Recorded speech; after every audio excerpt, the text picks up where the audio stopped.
It is exactly 2 minutes to the top of the hour. Welcome to our broadcast. My name is Abdiaziz Hashim. The sign language interpreter at the bottom end of the screen is Anwangeshi. Do stick around for the next 1 hour or so to get the latest in the country and beyond our borders. Let's start at the House on the Hill, where President William Ruto has declined to sign the conflict of interest bill, opting to send it back to Parliament. Speaking during the swearing in of 2 cabinet secretaries and 14 principal secretaries at State House Nairobi, the head of state noted that the bill that is seeking to reduce the risk of corruption, favoritism and bias within the public service did not meet the required standard. President Ruto urged both houses of Parliament to ensure the bill is passed in its initial form to curb graft. Ruto further drummed up support for the broad-based government, stating that the new formation will ensure service delivery to Kenyans.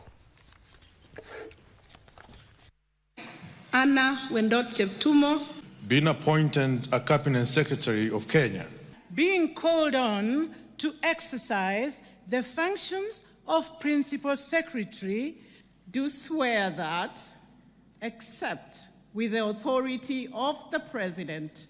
I have just referred back to Parliament the conflict of interest law or bill, because in my opinion, it doesn't meet the threshold of the expectations of the people of Kenya. We cannot afford to carry the baggage of self-interest into public service. And we must take accountability with the seriousness it deserves.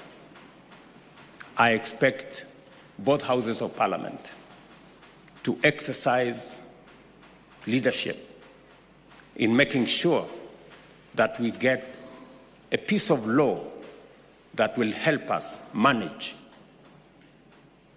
and eliminate eventually matters corruption that in many cases come as a result of conflict of interest for public officials who serve not the public but their interest. And I want to say this is the coming together of the willing. There is nobody who will be forced to be part of this transformation. It is the coming together of the willing, not to serve parochial, narrow, personal interests of leaders or individuals or parties, to serve the greater interest of the people of Kenya.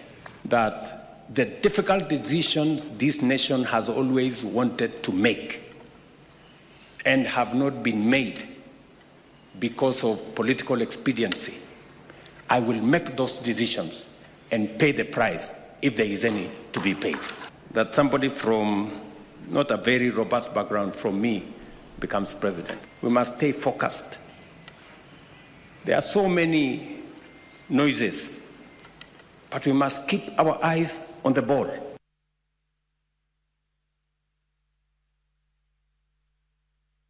We'll have more for you in our subsequent bulletins. Now, the Somali business community has urged the East African community governments to provide infrastructure and favorable policies for entrepreneurs to thrive in the ever-growing competitive global markets. Speaking during the East Africa Business Award ceremony, the entrepreneurs noted that the awards marked not just a celebration, but a recognition of the remarkable core of resilience.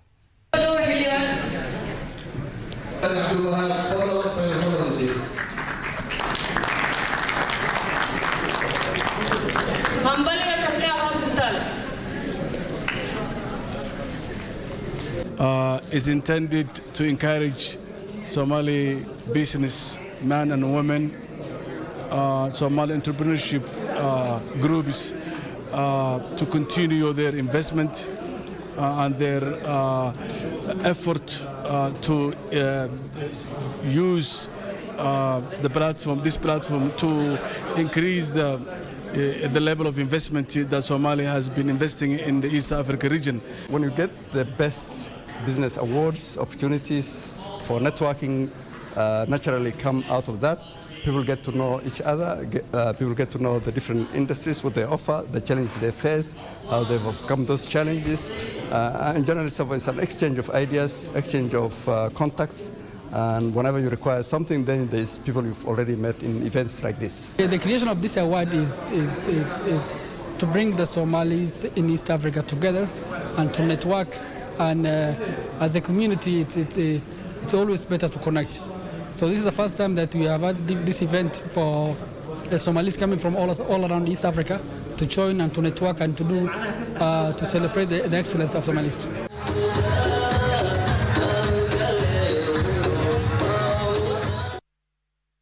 Look at what is happening at the devolved units. The government has stepped up its effort to bolster security in the northeastern region. The Regional Commissioner John Otieno says they have enhanced patrols and improved security infrastructure in a move to address the security threats posed by Al-Shabaab militants. Details of this and other stories making headlines is in our county's news roundup. Speaking at a public participation event in Garissa, the Northeastern Regional Commissioner John Otieno assured residents that these measures, alongside the support of local security agencies and village elders, are set to improve the region's security landscape. The major security threat in this region is the Al-Shabaab threat. And we have had challenges where the Al-Shabaab have attacked security installations. They have killed NPRs, you remember, in Fafi.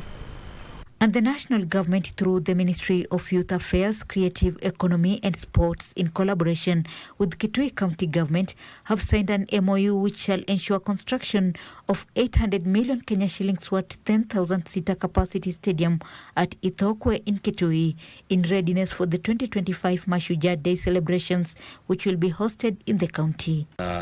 Taka hapa Kitui isiwe tu ni kuadhimisha mashujaa, lakini iwe ni kiwanja inaweza tumika hata na michezo mingine hapo baadaye.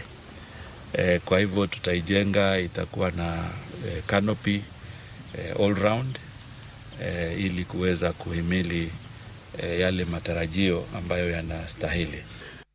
In Kiambu County, a section of traders operating at the Thika Town Central Business District have lamented obstruction of their business by commercial sex workers whom they accuse of causing hindrance to their daily operations. They're calling on the government to intervene and put stringent policies to discourage them. Serikali iweke mkazo imalize hizi biashara kwa sababu maduka nyingi imefunga, manyumba nyingi ya kukaa watu wametoroka, wamehama kwa sababu ya kudhulumiwa na watu wamefanya biashara. Ukahaba ya kusimama kwa barabara tunaikataa kama wana biashara Thika. Haitatumalizia biashara zetu. Tunaomba ikiwa wataendelea watafute mahali decent wao wanakaa. Mtu anakuja na simama tu hapa kwa business yako. Unapata hadi customer akitaka kuingia huku ndani, at least akununulia kitu wa kupromote, aweze ingia huku ndani ndo abai nini? Abai hiyo kitu. So mimi kama mmoja wa wafanyi biashara hapa Thika, mimi hiyo kitu nasikia imenibo. In Meru County, opinion leaders in the county have urged the electorates in the county to be electing political leaders who are development conscious and have the interests of the people at heart. Na hiyo mivutano si mzuri. It is not well for development in the country, Meru County. And also we've seen hata kwa national issues, Meru has been missing in action. You know, mijadala inaenda kwa Senate, mijadala inaenda kwa Parliament. We don't hear the representation of Meru reflecting the views of the voters of Meru. And the Kenya Medical Association has called for increased investment in the health sector under the Universal Healthcare Program to ensure quality, accessible and equitable services for all Kenyans. They spoke during this year's annual conference held in Kisii County. Tunataka madaktari na wahudumu wa afya wengine ambao waongezwe katika hospitali. Wale madaktari ambao wako ni kidogo. We had a big problem when our donors withdrew. That's our major donors in health withdrew their funds, and therefore we really need to think very clearly on how we are still going to bridge that gap and finance healthcare as it should. Martini Maslin for Prime Edition. 8 minutes past the hour. We need to take our first commercial break here on KBC's Lunchtime News. Don't go too far. We still have more for you in terms of general news, business, as well as sports.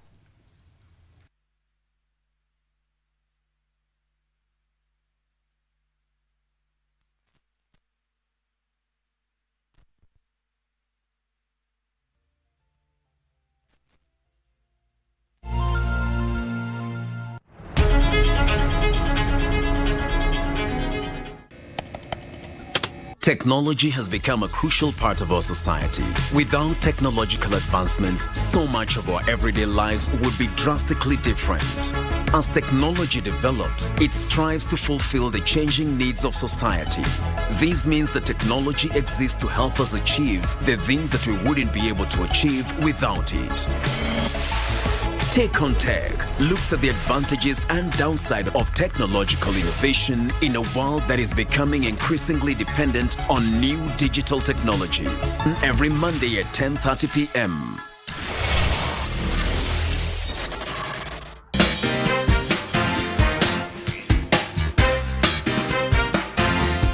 I alone was just wondering, who is that? Who is that beautiful lady? So I checked and I saw who it was. Can we now be more, deeper friends? The brother was kept in the cold, in the freezer for 3 months.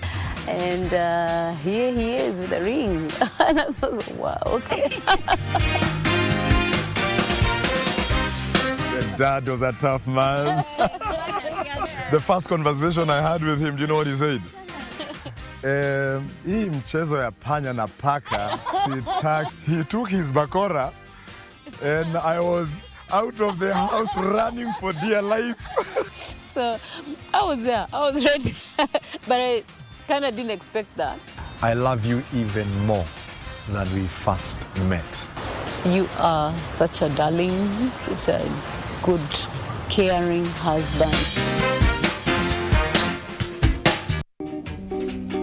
Nilikupeleka kwa pedicure. Aje sasa?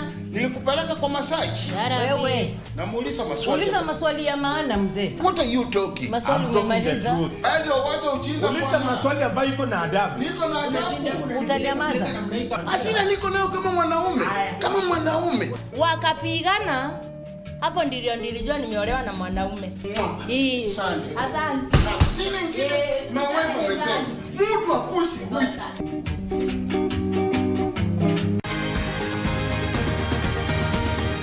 Wellness is important in our daily lives so that instead of just surviving, we should be thriving. Ways to prevent a stroke or heart attack is for you to know what conditions you have.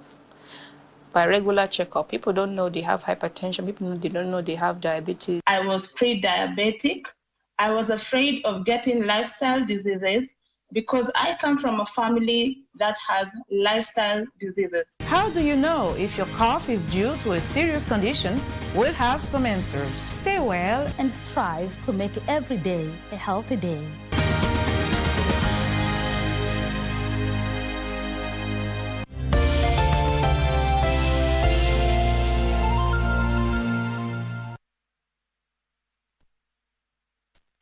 And thank you for staying with us. Now,